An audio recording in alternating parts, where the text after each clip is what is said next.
Shooting the shiznit, shooting the shiznit. Best little wrestling podcast in the business. Your host BT and all his guests. You'll never know who he'll have next. Shooting the shiznit, shooting the shiznit. Best little wrestling podcast in the business. Shooting the shiznit. Woo! We're live from 304 Studios in Jonesboro, Arkansas. This is an stspod.club production. This is episode 22 of 5 Minute Time Limit, live every second Thursday of the month. And we'll also, if you audio feed coming up next Thursday, if you want to actually listen to it, or decided you watched a little bit of it but want to listen to all of it. We had a brand new episode of WTF also released today. We're brought to you by Bear Meals and Vitality Chiropractic in Northeast Arkansas, both businesses in Northeast Arkansas. If you enjoy the show and want to show some appreciation, I'm still unemployed, you can cash at me at $BTSTS. We're live right now. Before our 5 minutes start, Steve, I'm here with Steve, and I give everybody 5 minutes, Steve, but before 5 minutes, I got some news today, and I had to, man, some bad news. I had to do a 10-bell salute. We lost something very close to us today. We've been in a relationship for 7 years, and Steve, I hate to tell you this, but it's ended. Oh, no. Yeah, we lost our Spunk Lube sponsorship. Oh, my gosh. Because of the economy. Yeah. And I'll tell you what. That was a slick deal you had with Spunk. I know, and I'm going to blame it on Obama. So let's hear the 10 bell real quick. Oh, yes, indeed.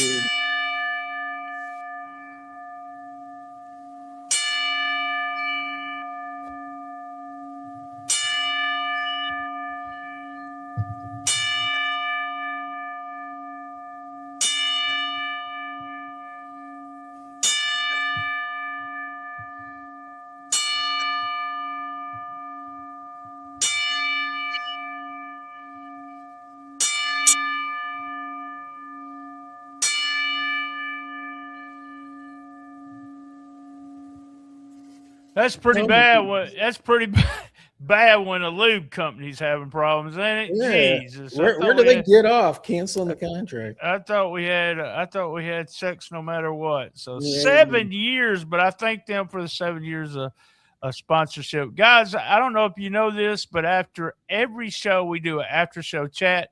If you want to stick around and you're in we'll be talking to everybody after our last guest, and the only way you can listen to it, well, we did it on the bloopers episode. We had some samples of the after show, but you got to be a Patreon member to actually listen to the segment. All right. Steve, let me get you 5 minutes started, and me and you will talk about ourselves. How's that? On the clock. All right. Here we go. 5 minutes. Hey, that clock in the right-hand corner is not working, but I just put it up there to fake. Steve, I want to thank you for joining me. Me and you got a new venture that we're doing, and it's only for Patreon. 1987 Memphis Wrestling, or CWA, and I learned something this past episode. I didn't know they called it Continental Wrestling Alliance. Yeah, I know. That's always been very strange to me when I hear that, because it doesn't make any sense. I mean, to me, Alabama has always been Continental, so I don't know why they picked up on that too. But yeah, it's fun because, I mean, that's really one of my favorite. You know, the Lawler Idol Rich feud is one of my favorite eras of wrestling, anytime, anywhere. So it's really fun to get to relive that again. And it's really interesting watching the Evansville feed because it's so different than what I grew up watching. And is it fun to watch the Evansville feed? Where I get so confused sometimes, and if you're a brand new wrestling fan, you have to go back and do a little study to know what the hell we're talking about. But they used to what they call bicycle to tape. They would tape a live show on Memphis TV every Saturday. They would then cut it down to an hour, and the other towns would get it the next week. Right. So, and no one had the internet, or there wasn't any results, and so what they did was they was a week behind on the house shows too. So they would promote the house show with matches that they already had. You'd have a loser. They would lose the belt in each city, so they would lose the belt in Memphis, then lose it in Louisville, and down the line. But it's really strange not having the Mid-South Coliseum highlights on the show. Yeah. Because to me, that was always the best part of the show, is seeing what happened in the big arena matches, And so, they didn't tape the Evansville matches, so there's no equivalent. You don't see any arena footage, which is really weird. But, you look at all the people we're seeing that went on to be, huge national stars. Paul Heyman just debuted. He just debuted and had Sid Vicious or Lord Humongous with him. It's both of them huge stars in the business. Yeah. I remember that, the Law, like you said, that's one of the craziest feuds, or one of the angles that you like the most in all of wrestling. And I got to say, that's one of my favorite too. There's all kinds of it's funny that Eddie Gilbert ends up being in a couple of my favorites. One is the Tommy Rich, where he posts Tommy Rich and he apologizes. I love that angle. Yeah. And Eddie putting the flag, doing the flag with Bill Watts. Yeah, Eddie loved the fake apology angle. That was his favorite thing. Yes. He'd come out, he'd do this very sincere apology, and the crowd would get behind him, and then he'd turn around and he'd bash the baby face in some way. Right. I just I don't know why, I just love that kind of stuff. And the first time I watched it, I was of the belief that, he just apologized. They're still going to be the Fabs and all this kind of stuff. 1987 is also interesting because my friend Downtown Bruno is all over the show. He is. He's every time there's a segment with his people, he's either on the mic or he's interfering in the match. I mean, you're right. He is everywhere on that show. And he was really, really good during this era. I mean, he was kind of like the human flea that you're like, let's swap. What can I do to get this guy away from me, off of me? I mean, he just had that irritating heel thing where he's just like jabbing at you and jabbing at you and jabbing at you, and you want to smack him, but you can't, right? I mean, I've been wanting to go back and read his book. I can't remember his thoughts on Heyman coming in. I don't remember him talking about Heyman. Because I don't know how long he stays after Heyman walks through the door. I don't know any of that. I remember him talking about how, Heyman kind of jumped him in Memphis, and then Bruno goes to Alabama, and then Heyman and Gilbert goes there, and Heyman kind of jumps him. So it's like everywhere they went, Heyman became like the lead heel manager and put him in a secondary heel manager slot, which if you're in the secondary heel manager slot, that means you're mid-card at best. Right. Well, Steve, I hate to tell you this, but your time is up. Have a great night. Thanks for joining us, man. Thank you. All right. I got my old buddy, Jammie Ward. How the hell are you, Jamie? I am wonderful, BT. How about yourself? Well, except for Spunk Lube. I'm very disappointed to hear about that, because I couldn't believe 7 years ago when they became your sponsor. Did you have Blue Chew at one time too? Not you taking Blue Chew, but no, I take. Yeah. No, I go to the doctor for that. I did. The funny thing is that I had Blue Chew, Spunk Lube, and Manscaped at one time. Wow, the whole trinity. It was a trifecta kind of thing going on. And then we had a dildo company at the same time. And so it was, and the dildo company told me they couldn't do another 3 months because they couldn't keep up with the business. So, man, that showed you what kind of perverts listen to this show. So there you go. All right, I'm gonna have that 5 minutes starting right now, and I'm gonna talk wrestling. Wrestling. Well, So let me jump in real quick on all right, that, BT. You and Mr. On Assignment, Steve Crawford, you know he's not retired. He's in covert operations. Yeah, we're not supposed to talk about that. Kayfabe. Oh, that's right, kayfabe. But you were just mentioning your 87 project with Memphis. Don't forget, when you get up in August, you and I are sitting ringside. That's right. That's right. I forgot all about that. I've got to write that down. My memory sucks, and I've told you on this show before that chronologically I can't put anything together. Yeah, we're at ringside, and I got chosen at the Mid-South Coliseum to be on the Jerry Lawler show. That's right. That's right. That is that the con that Carmella the convention that Paul and Eddie shows up? That's a year later. That's the year later, and This then is Paul, Wrestling Radio one. Yeah, that's fun. Well, we got 2 new world champions in the span of 3 days. We got CM Punk and Kenny Omega, both the new world champs. What's your thoughts on that?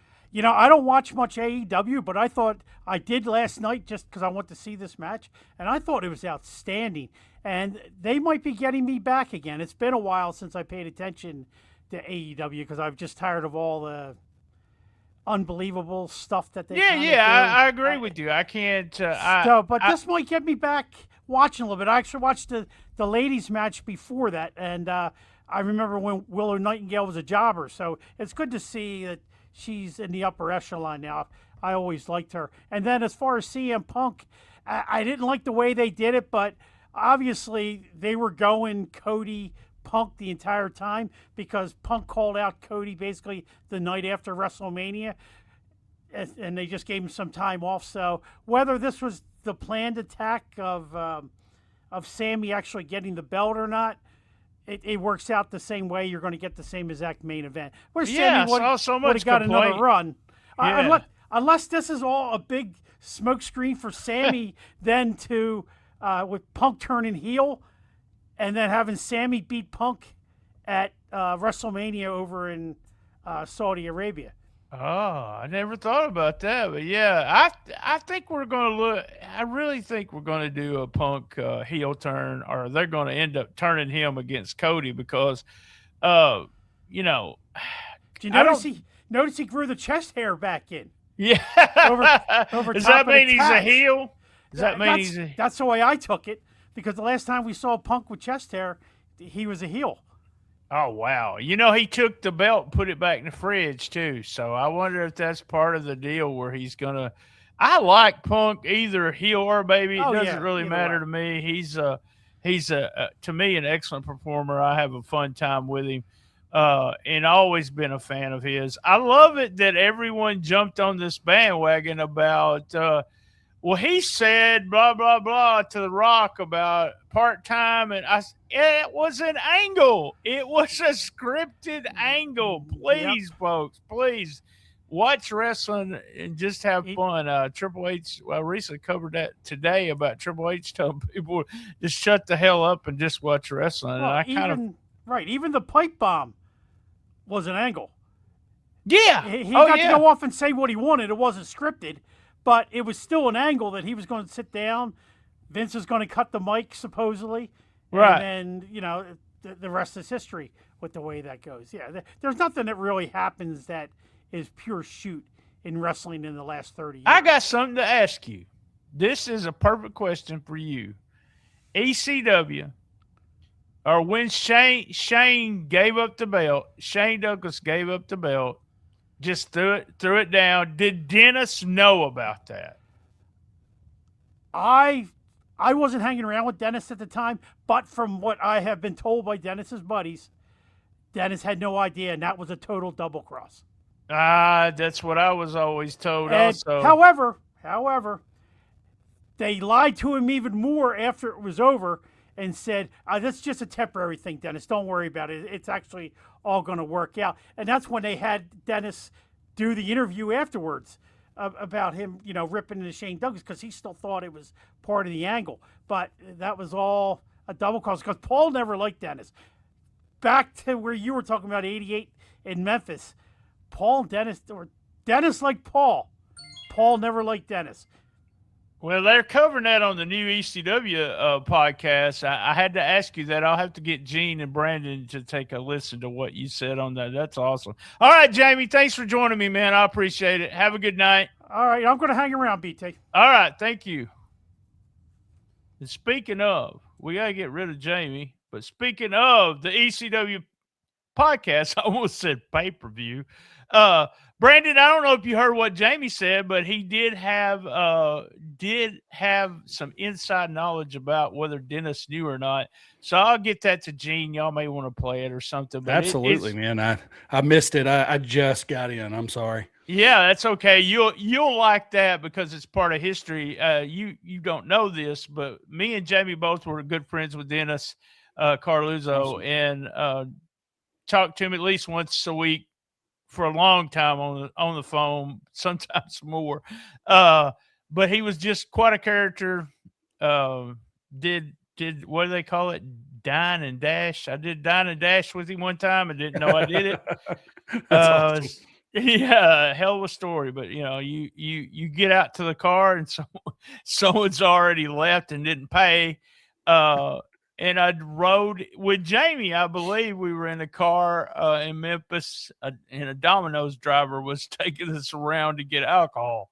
That's awesome. So yeah, I was a little different in my older. I actually got out of the house then. All right, I tell you what, we're gonna start your 5 minutes, and I'm gonna talk to you about the ECW podcast.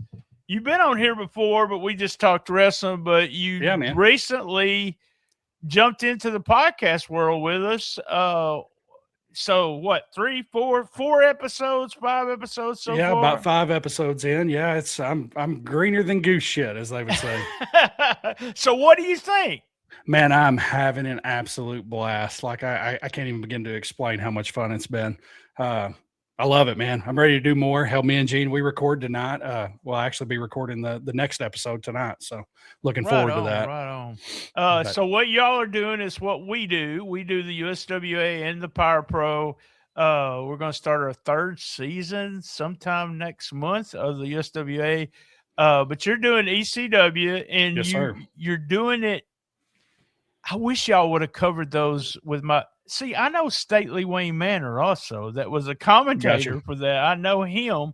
Yeah. And I wish y'all would, because that was a really weird time. And I know Gene didn't want to. It was so bad. Right. But this stuff with Eddie Gilbert coming in, and then all of a sudden we have Heyman come in, his friend. This is all this stuff backstage is more interesting, I think, in what's going on front of the screen right now. Yep. Paul took charge, and then Eddie got, I don't know what happened. I can't remember. So I'm excited to see y'all cover all of that. I'm stoked for it. This is my first run through. So especially of the pre ECW, but yeah, it's been a lot of fun. I mean, how do you think it stands up to USWA in the same year? Oh, we just, I don't know. I really don't. The stuff that's going on right now is, it's kind of hard to watch. And I love what you said on one of the last episodes. You said Scottie and Rob was in there with y'all. And you said, what did Eddie, and this would have been such a great question for Eddie Gilbert at this time. What were you thinking when you had done WCW, you worked WWF at the time, you wrestled Tiger Mask, you was at the Mid-South Coliseum for these great games. Sold out. Yeah. Huge shows. And then you're in this, for a better word, bingo hall. But you're there, and it looks like what? Less than 200 people maybe, or 300 people? Yeah, if that, man. And he's very small. Still performing. So, I mean, It's the really first crazy. couple of episodes were really hokey with him. You know what I mean? Like he was really over embellished. I don't know if maybe that was just trying to, him trying to get his footing or what was going on there. But it's like all of a sudden we roll into this set of tapings and it's a totally different Eddie Gilbert. He looks a lot better this last episode. I don't know. It just seemed more genuine, Right. I dislike, I can't believe I'm saying this because I'm a huge Eddie Gilbert fan. I dislike that whiny voice that he does. Yeah. That was what got on me too. Yeah, I can do without that version of Eddie Gilbert any time of the day. Always a fan of Eddie's. I met him one time, and he had a match here in Jonesboro against Lawler, and they got like 1,800 people in that little bitty building. It was crazy, and him and Lawler did stuff. Eddie did stuff the whole night to piss people off in the prelim matches. So by the time he got to the main event against Lawler, the crowd just hated Eddie Gilbert. Perfect. Where was that at? Was it at the Armory or was that at it was at the Earl Bell. Wow. Man, that's a lot of people in Earl Bell. Man, I can imagine. That was crazy. Yeah. I remember talking to Eddie Marlin and I said, look, there's a truck pull over here. There's something else going on here in town. And he goes, if you give them what they want, it's an old wrestling line, but you give them what they want, they're going to pay a ticket. That's right. And he's right. And Eddie bled like a pig. I mean, that's crazy, he was man. Just pouring with blood and went backstage. I went backstage and said something to Lawler. This was during the time where he threw the fire on Lawler and it got Lawler's eyebrows. Gotcha. And I went backstage. I said something to Lawler. I told him I enjoyed it. I loved the crowd. Then I went around to see if I could meet Eddie. And he was in his dressing room. I said hi to him. Me and him had a mutual friend. Shout out to Doug McKay. And I got to meet Missy. And Missy told me, she said, she said he bladed too deep and he's bleeding all over the place. His blood pressure. She's all these excuses of why she didn't want him to come out. But he said hi to me. He was really cordial, and she was super nice too. So that's cool. Man. Just cool. That show is just one of my favorite. I've been to a lot of matches, but it's one of my favorite times of being in that building because there were many people. Yeah, I never got to see Brandon, your 5 minutes is up. Thanks, man. I appreciate it, brother. On. Thank you so much. Bye-bye. Let me see if I can remove him. I've only been using this for like 3 years. So up. Now we're going to have. What's up? Look. Got Buck. How's it going? What the hell, man? I ain't seen you in a while. No, I had a dentist appointment last time I saw you, man. Picked the worst time. I think you was on one of the Who's Right shows this week. I think I seen you in the left-hand corner there with that one. We'll talk about that on the after show. How about that? Yeah, that was a funny conversation with that one guy. So stick with me. We're going to do a quick commercial break. When we come back, guys, we're going to talk to Bullet.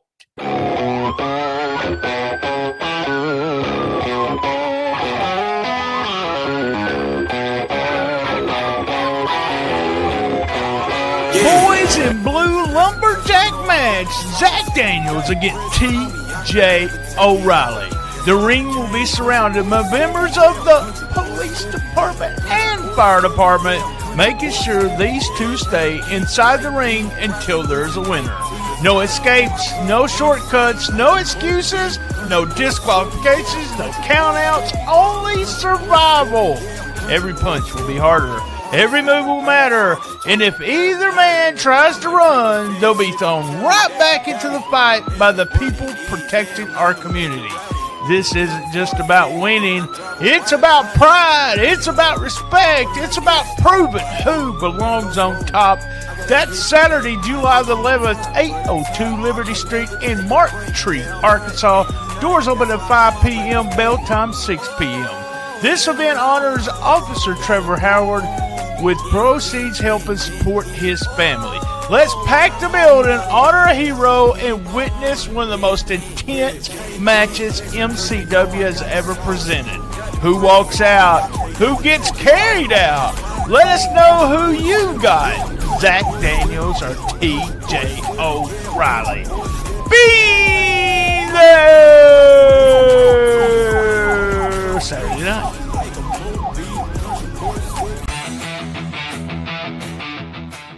Hey everybody, I'm Gene Jackson, and I want to introduce you to the Retro Wrestling Archive Podcast Network and the great pro wrestling nostalgia podcast we bring, including the Retro Wrestling Review Series covering the USWA, Memphis Power Pro Wrestling, Continental Championship Wrestling, and we've just added World Class Championship Wrestling, and now ECW. Plus great interview shows like Beyond Wrestling with Rob Hell, where the stories go beyond the ring. Then there's Dangerous Conversations with the legendary Dangerous Doug Gilbert and Tommy Wildfire Rich. Plus, don't miss special live streams like Live from the Archive and Arc of an Angle. And the Retro Wrestling Archive Network is growing. We're proud to feature the affiliate shows like STS Pod, The Hang, Classic Pro Wrestling Talk, Get Your Bell Rung, and even more great shows are coming soon. That's not all. Join the Retro Wrestling Archive Patreon for exclusive bonus content, early podcast releases, special extras, and access to a Google Drive that is absolutely busting at the seams with territory wrestling history, including our legendary Memphis Mega Folder. Podcast, interviews, watch-alongs, live streams, YouTube, Patreon, territory wrestling history. It's all waiting for you at RetroWrestlingArchive.club, where we're preserving pro wrestling history daily. Don't just remember it, relive it.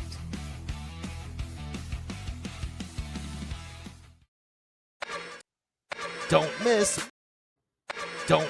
Memphis Wrestling Live! This Sunday, July 12th, TV legend James Ellsworth returns to Memphis Wrestling. Next Sunday, July 19th, it's KAW versus Memphis Wrestling live at Ghost River Brewing Company on Main Street. Thursday and Friday, July 23rd and 24th, don't miss Memphis Wrestling Kids Camp. Sunday, July 26th, it's Madonna Mania live at the Wrestle Center, benefiting Madonna Learning Center. All tickets are on sale now. Get yours right now at memphiswrestling.tv. All right, we're back with Bullet, brother, and your 5 minutes starts now. Are you caught up on wrestling? A little bit more than you think than last time. What do you think? What do you think about the Punk title change? I'm really liking it, dude. I've always had a soft spot for Punk, dude. You got to realize I grew up in that kind of era. I'm a youngin', so I grew up back when he was kind of like the big thing, and seeing him like he's getting older, but you know, it's good to see him like up there again. I don't know if you you heard Jammie. Jammie was like the second person. He said he's got hair on his chest now. So Yep. we're thinking he's gonna be a heel again. What do you think about him going against Cody and him being the bad guy? Honestly, dude, that would be badass. I'd miss that. Like I feel like he'd be the perfect heel, honestly, just because he's got that kind of bad boy. Like he's got that dog in him, if that makes sense. He's been there for a while. He's got to show, he's got to show his experience, if that makes sense. I think the promos would be awesome since both of them also was in AEW at the same time. They could always stab at that a little bit, but Punk's always been able to do some of that inside stuff and get personal. Cody is just, to me, I don't think the WWE fans are going to buy him as a heel. Yeah, he's too much of he's too like uppity, I guess. I don't know how to describe that, like what that means, but I just don't expect him to do a great job at that. I just think he's so over that. Yeah. That I would, his dad was a babyface the whole time, and someone Exactly. can correct me. I don't remember him ever being a heel, but he might have been in TNA for a little bit. But to me, it's like Cody's got to be a babyface. The only time he can be a heel is if he brings his wife on, and I know some of those people think I'm crazy talking about his wife, but she's a heel to me. So do you watch AEW at all?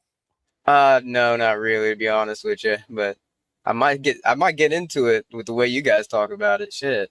I don't watch it. I used to watch it all the time when Sting was there, and then and Punk was there, and they both left, and I quit watching it. But I saw clips of the world title match today, and I was like, I need to go find that on my bootleg site. I mean, watch it. Yeah.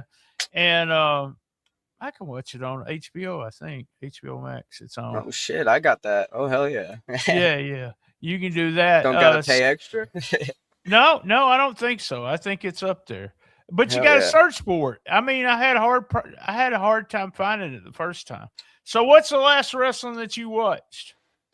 Mainly just like seeing the CM Punk match. I heard about like all the new lineups for SummerSlam, and that seems pretty awesome, to be honest with you. I don't know if you've heard a lot of them, but No, or at I least what hadn't. I've Go with it. read Go about. with it. Yeah, talk to me about it. Let me reread up on it. I had a whole article about it on here, but fuck. Basically, they got Brock coming back, Lesnar, and that's gonna be fun. I forget Again, who. it's going to Yeah. be the Hell in a Cell, right? Yep. That was the one I mainly wanted to talk about, just because I like seeing Brock. Just I don't know. I doubt he's gonna win against Obi, but I've always been a Brock fan. I've seen so many people just shit on him because his matches are short or he gets paid a lot of money. To me, he's one of the most believable guys in the business in the sense that you think he could probably whip anybody's ass that's there. So, oh yeah. I mean, when he jumps in, especially when it's just like unexpected, you just somebody's going to be ended up and they're on the floor. It's over. there's a Royal Rumble where there's something where he does something totally different than he was supposed to do.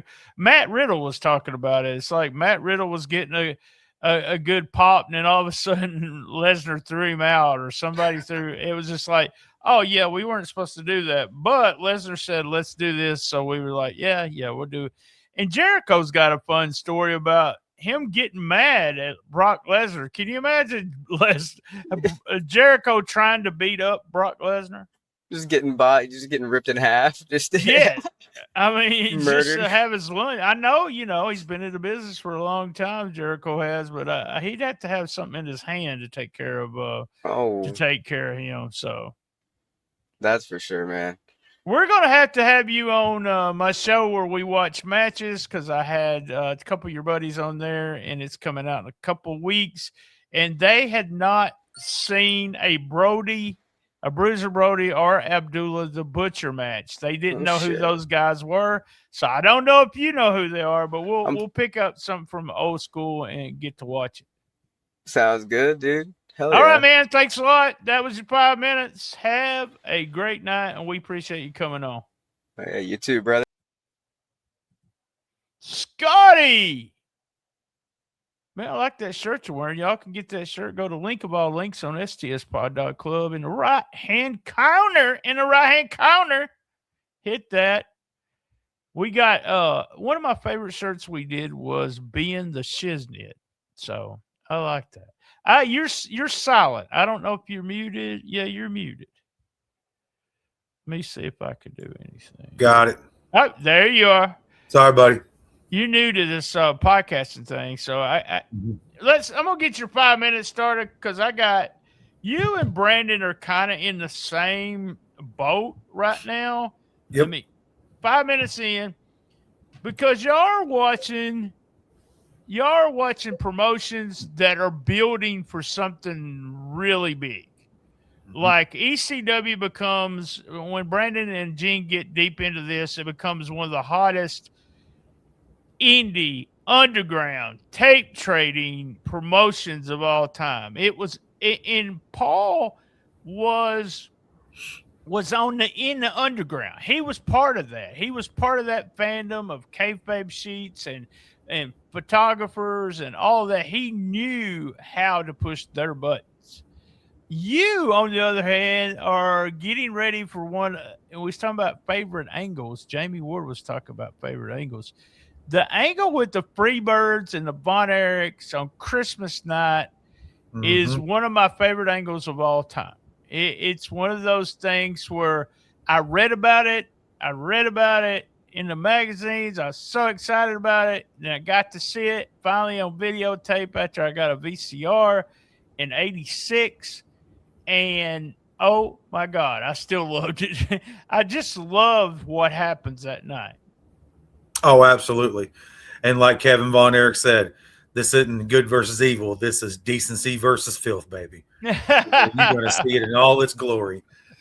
Oh, and y'all had something happen on the show, one of the latest shows, where it was the first time for something. The first time was.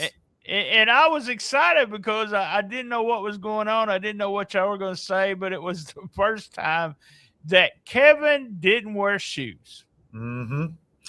Absolutely. And shoeless Kevin Von Erich is more dangerous than boots on Kevin Von Erich. He is a completely different demon altogether. Because he doesn't wrestle, he fights. You're going in there for a war, and he's more than happy to reciprocate it and get it back too, because he's had his face kicked open 2 or 3 times already. You know, I sent y'all a message. I think it was after the first episode, and I told y'all if you talk to anybody, any of the workers from that time period, that they will tell you, especially Kevin. Kerry did it too, but they were just stiff as fuck. It was almost like they were, wow, I waited till what minute mark? 35-minute mark before I said fuck. Wow, I did good. But they were just stiff. I don't know how to explain it. They were so over. So you can't criticize, quote unquote, the work rate.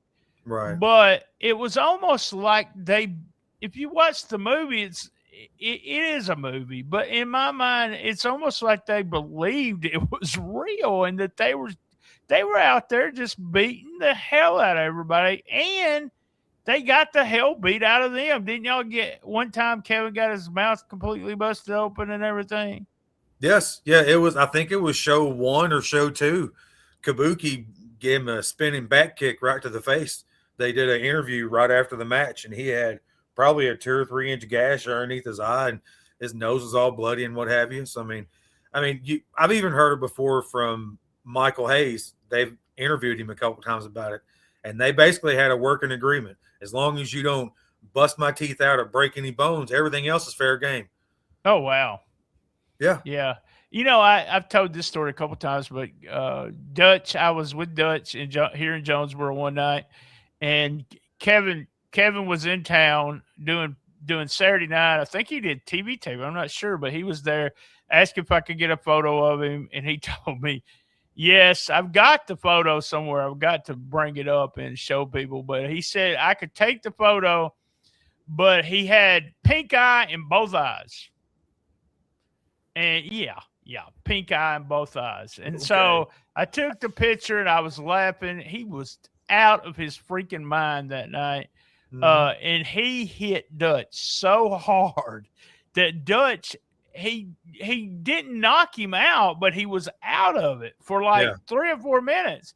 So we get in the car, and I said, I got a picture of Kevin. You can have that picture. You know, I was giving Dutch hell, and he said he had pink eye in both eyes, and Dutch was like, pink eye in my fucking ass. He was so tore up. So they were all, you know, that's the thing about it. Think about it. They're hitting people hard, and they're stoned.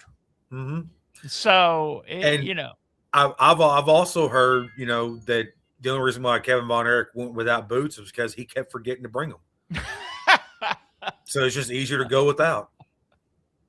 Man, I've got stories that wasn't covered in the movie about Chris, who they did not bring into the movie, but I have 2 or 3 stories of in that church has a story. I have to do that on Patreon with you sometimes. With that church in that movie, we'll watch the movie and I'll tell you all the shit I know.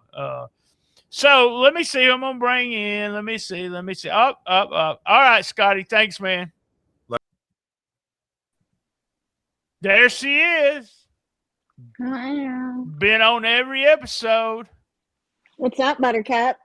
Keeps on. Oh, we gotta get you 5 minutes going. Do you want 7? Do you I'll want to take talk 7. about wrestling, or do you want to just talk about? Well, look at my shirt. Have I wore this shirt yet? I can't see it. Get closer. I'm blind. I'm an old man. Who is it? Dusty Rhodes. Who? Dusty Rhodes. American Dream. I can't do American Dream. I'm actually working on something, a project about Dusty Rhodes. So, is it Hush Hush? Well, I haven't really. I've wrote notes about what I want to do, but I haven't decided what direction. It's called "I Love You, Dusty Rhodes." Oh, okay. So it's kind of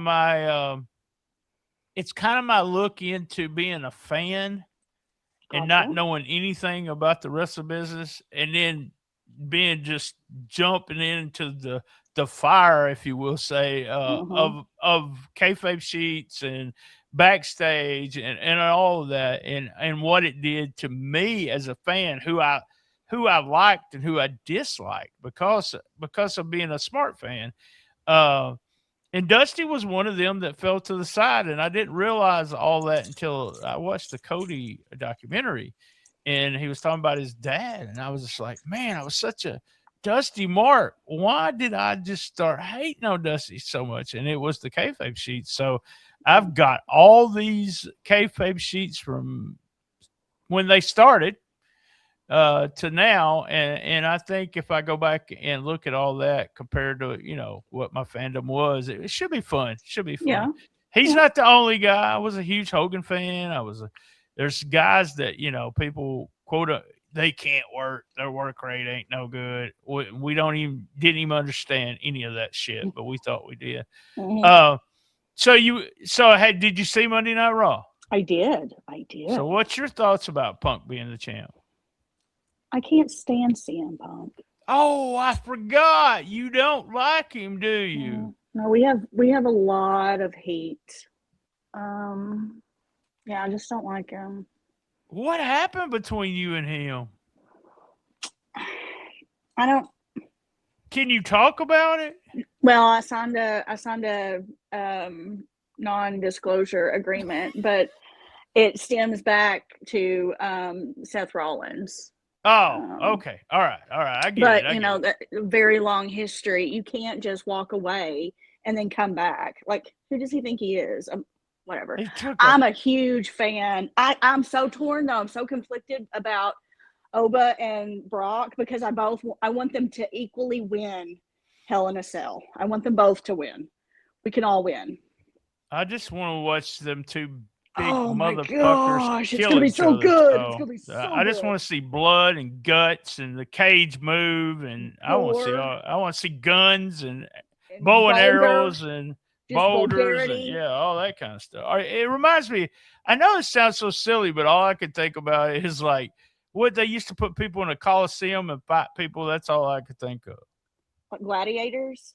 Yes, that's what. Yeah, well, that's nice to know what the hell I'm talking about. Yeah, Gladiators, yeah. look. But, it's interesting though. When you think about like the need to see violence, that we still have that need to see it. Like gladiator days are no longer here, but we still have this natural inert need to see the ugly in the world. And that's why that's why wrestling is still so important, because we have this need to see the gladiators. I think it is. I think the thing about it is, if you can forget everything you know and just sit and enjoy it, it's just like a movie. We talked about, me and Steve was talking about watching shows from 1987, and my memory is so effed up. I remember things that happened, but don't know what order they're in. And so it's fun for me to watch something and go, oh, wow. Oh, wow. It's like brand new. That's why I started doing the USWA podcast. I was just a listener watching it with them, and then all of a sudden wanted to do it because, I wanted to talk about what all I did in Memphis when I was a kid and where I was at and all that fun stuff. And but you're gonna get to see an episode where you're potentially in the front row seats, right? Yes, that's what he said. Wild. That so is crazy. Cool. Yeah. I love that. I love we it. got a show coming out on, I don't know if you even remember this. They had a promotion called Ozark Mountain Wrestling here in Jonesboro. And we got a deep dive of Ozark Mountain Wrestling coming out. And I didn't realize how much I really knew about, like, the people, the everything, and it's been really fun. Me and Gene has one episode coming out in a couple weeks, and then we're only in April. We're doing a deep dive. I talked a lot about Cactus Jack and meeting him for the first time, and saving his manager's life, and all kinds of stuff. So and I even tell what Cactus Jack got on his pizza that night. So there you go. All right, thank you. I appreciate it. My timer didn't go off. Yeah, it did. I heard no, it. I'm didn't. sorry you No, did. it didn't. I still have plenty of time. Look. Jammie, let me say, you coming into Jonesboro and you're not feeding me. You should have took me out to pizza, man. You're muted. There you go. You had the show to do. I did. We are I headed got to. off work, and all I could think about was getting in the truck going to Memphis. I bet. Lost Pizza's good. The first time I ever ate there, it was the best. A couple times after that, it was kind of not the best. But Brandon is the winner tonight. Brandon Wheeler is the winner. I am a Pizza Inn guy when it comes to going out to eat pizza. If I'm ordering it and getting it delivered, it is Domino's, Pizza Inn for the buffet, but most of the time I eat Great Value pizza. So there are pizza from Aldi. So I'm a cheat. That's us too. I do CC's every once in a while. Yeah.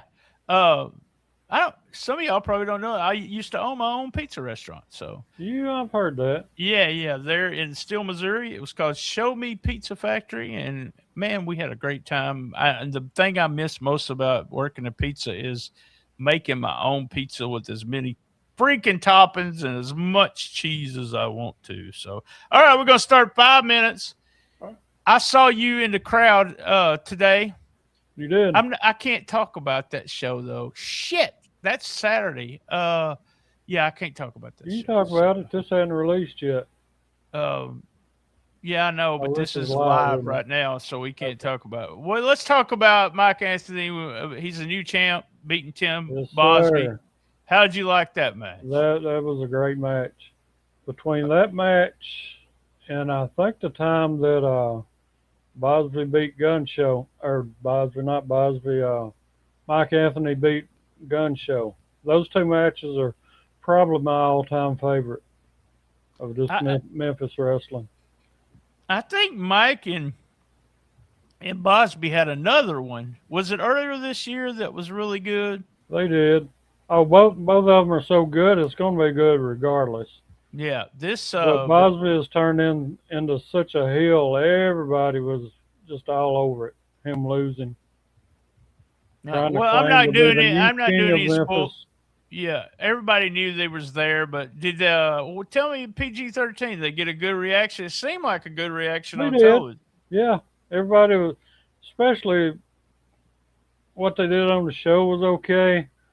Of course, well, there you go. I can't talk. Yeah, we can't talk about what they did on the show, but they're on this week's show. It's already on the internet. They will be on this week's show. First time they've been on Memphis Wrestling in 25 freaking years.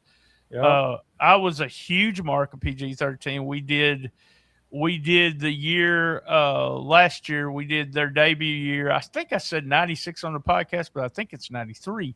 But I just from the time they started what they were doing, they were fun to watch. You wanted to watch. They were always fun. These two young guys, and I talked to.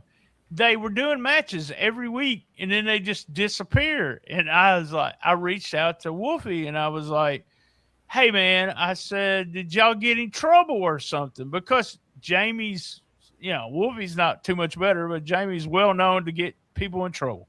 Yeah. I said, "Did y'all get in trouble or something? This is y'all's first year." And he said, "No, we had car trouble." So they didn't have a car. So I was cracking up. I was thinking the things they barely had a car this time. They showed up in a Suburban with the windows beat out of it. Oh no. Whose car was that? I think it was Jammie's car, actually. I've seen some of the videos that Jammie's really been fun, but I haven't got a chance to talk to Dustin about the behind the scenes on what was going on. And wondering if you had any problems with Jammie. I do see they signed. I don't think so. Jammie was all about Dustin. Good. He's not like that old Burt Prentice. Burt Prentice, you'll wrestle for him and go to get paid, and he's gone. Dustin's going to be here. You're going to get your money from Dustin. Yeah. I think they got a good relationship. Well, good deal. I'm glad. I seen Dustin put a bunch of stuff on eBay. Dustin's very smart with all the things that he does. He'll get, a wrestler in, and everybody's like, well, how did he afford that guy? Well, he's selling tons of shit he's still selling Booker T stuff. So, and the thing about it is that's that continuous revenue stream coming in. I've said this before, and I'm not saying it because he's one of my friends, but I don't know if anyone could have done almost 300 shows, anyone but Dustin, because he has so many connections, and he has never missed a show. He's never put on a best of show or anything like that, and it's just crazy that he can continue to do it. He did one time. I don't remember that. It was Christmas over Christmas or something. Nobody liked it. So he's never done it again. He did it one I don't time. remember that because I did an episode for that. I've done an episode for each one of the episodes, so it's crazy. I'll have to go back and check that out. I was thinking about something too. We went Power Pro had a Saturday night show, July the 4th, live on Memphis on TV5. Dustin's show that was on Saturday night was not really live, right? It was taped and then they put it up. Yeah. That's what I thought. You talking about Stars of the Future? Something like that. I can't remember. Yeah, exactly. He had all the young. Well, he had the young ones there, but he had the veterans there to make the young ones look good. All right, man. Your 5 minutes is up. Thanks for joining us again, Jamie. I appreciate it. Sir. This is brand new. This StreamYard. I've never used it. Well. Hello. Last The but show not may now least, begin. it is Or the end. Duchess. Hello, how are you? I saw you recording big time the bunker. Oh yeah. Tonight. Go ahead. We won't spend your 5 minutes on that. Just put that over real quick. Tell people how to get what it's called, how to get to it, and all that kind of fun If you stuff. want to check out a podcast I do with my co-host John Domingo, find me at Boomer Bunker. In fact, the website's boomerbunker.com, and you can get all the details on how to follow, catch our live streams, and all that fun stuff. So there you go. And tell the people, what do y'all talk about? Okay, so we talk. There is some politics. It's me as a Gen X, John as a Boomer, and we have some opinions. If language is a thing, don't come over.